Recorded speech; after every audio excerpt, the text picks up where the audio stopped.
নমস্কাৰ সকলোকে মোৰ ফালৰ পৰা। আজি তোমালোকৰ 22 তাৰিখ হৈ গ'ল আগষ্টৰ। চাওঁতে এদিন দুদিনকৈ আজি 22 তাৰিখ। আগষ্ট মাহটো প্ৰায় শেষেই হ'ব গ'ল আৰু মাত্ৰ মাজত ছেপ্টেম্বৰ মাহটো আছে। ছেপ্টেম্বৰ মাহটো মানে তোমালোকৰ কেনেকৈ যাব তোমালোকে গমেই নাপাবা, কাৰণ ছেপ্টেম্বৰ মাহত বিশেষকৈ এডমিট আছে। এডমিট দিবলগীয়া হৈ আছে 10 তাৰিখ, 15 তাৰিখ, 20 তাৰিখ। এইকেইদিনৰ ভিতৰতে তোমালোকে ফিজিকেল এডমিট কাৰ্ড পাই যাবা অসম পুলিচৰ। মানে প্ৰথমতে 15খন ডিষ্ট্ৰিক্টৰ আগত হয়, আকৌ এটা নেক্সট ফেজ হয় ন, দুটা পেজত ইণ্টাৰভিউটো পাতে। সেইটো কাৰণে প্ৰথম পেজৰ যিখিনি ইণ্টাৰভিউ হ'ব যিখিনি ডিষ্ট্ৰিক্টৰ, সেইখিনি ডিষ্ট্ৰিক্টৰ এডমিট কাৰ্ড পাই যাব। আৰু লগতে ADR পৰীক্ষাও আছে, সিহঁতৰো এডমিট দিব, সেইখিনি পৰীক্ষা দিবলৈ যাব। এনেকৈ মানে গোটেই মাহটো তেনেকৈয়ে বিজি হৈ পিনে ছেপ্টেম্বৰ মাহটো শেষ হৈ যাব। আৰু ছেপ্টেম্বৰ মাহটো শেষ হোৱাৰ পাছত অক্টোবৰ 3 তাৰিখ পাই যাবহি আহি।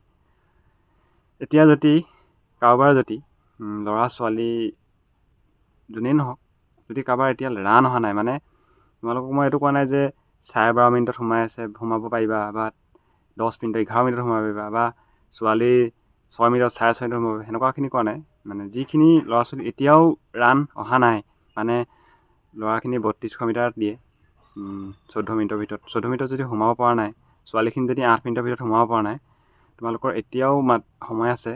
মাজত 1 মাহ আছে ছেপ্টেম্বৰ মাহটো। তোমালোকে এই ছেপ্টেম্বৰ মাহটো কি কৰিবা, যদি মানে কোৱালিফাই কৰিবলৈ মন আছে ৰানটো, কাৰণ ইমান দিন যদি তুমি দৌৰি আছা, ৰানটো যদি তুমি কোৱালিফাই নকৰা বহুত বেয়া লাগিব নিজকে, আৰু মনতে মানে হাৰি যাবা নিজকে। সেইটো কাৰণে যদি কোৱালিফাই কৰিব পৰা নাই এতিয়াও, তোমালোকে এক কাম কৰিবা, মানে এইবোৰ এডমিটৰ কথা ছাইডত ৰাখিবা, ADR এইবোৰ চব ছাইডত ৰাখিবা। যদি অসম পুলিচৰ টাৰ্গেট লৈছা, তোমালোকে জাষ্ট পূৰা ছেপ্টেম্বৰ মাহটো মানে আজিৰ পৰা কাইলৈৰ পৰাই তোমালোকে হেৰি কৰা, ৰানটো মানে তোমালোকে এতিয়া যিটো হেৰি হৈ আছে ৰুটিন বনাই আছা, সেই ৰুটিনটো চেঞ্জ কৰি দিয়া।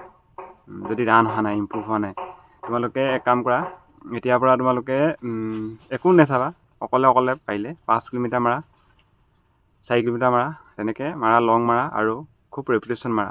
200 মিটাৰ মাৰা, 400 মিটাৰ মাৰা, 800 মিটাৰ মাৰা, বা নহ'লে 1 কিলোমিটাৰ মাৰিব পাৰা। ৰেপিটেশ্যন মাৰা খুব 1 মাহ। তুমি যদি ৰিজাল্ট নোপোৱা মোক ক'বা। সেইটো কাৰণে মই আজি এইটো ভিডিঅ'টো বনালোঁ যে যিখিনি ল'ৰা ছোৱালী এতিয়াও ৰান অহা নাই, কোৱালিফাই কৰিব পৰা নাই, সেই ল'ৰা ছোৱালীখিনি সেইটো কৰা। তোমালোকে চাবা 15-20 দিনতে ৰিজাল্ট পাই যাবা, আৰু ৰানিংটো কোৱালিফাই কৰিব পাৰিবা। ইমান এতিয়া ৰিটেনত ফ'কাছ নিদিবা, মই নিদিবলৈ কোৱা নাই, মানে ইমানো নিদিবা যে এইফালে ৰানৰ কাৰণে প্ৰব্লেম হৈ যাব, টাইম মিলাব নোৱাৰা। সেইটো কাৰণে এতিয়া তোমালোকে পূৰা ফিজিকেলৰ কাৰণে ফ'কাছ কৰা। ৰিটেনো অলপ চলপ পঢ়ি থাকা, 1 ঘণ্টা 2 ঘণ্টা দিনত, কাৰণ ৰিটেনৰ কাৰণে তুমি সময় পাবা। এই বছৰটো ৰিটেন নহয়, সেইটো কাৰণে এতিয়া তুমি ফিজিকেলত অলপ গুৰুত্ব দিয়া, কাৰণ তুমি ফিজিকেলত ভাল নম্বৰ পালেহে তুমি ৰিটেন দিবলৈ পাবা। ফিজিকেলত তুমি কোৱালিফাই কৰিবলৈ ভাল নম্বৰ পাব লাগিব, তেতিয়াহে তুমি ৰিটেন দিবলৈ পাবা। সেইটো কাৰণে কৈছোঁ, ৰিটেনত ফিজিকেলত ভাল মাৰ্ক আনিবলৈ চোৱা। ঠিক আছে, আজিলৈ ইমানখিনিয়ে ক'লোঁ। সেইখিনি কৰা, ফ'কাছ কৰা, সেইখিনি ৰুটিনটো চেঞ্জ কৰি পিনে, তেতিয়া ফল পায়। ঠিক আছে।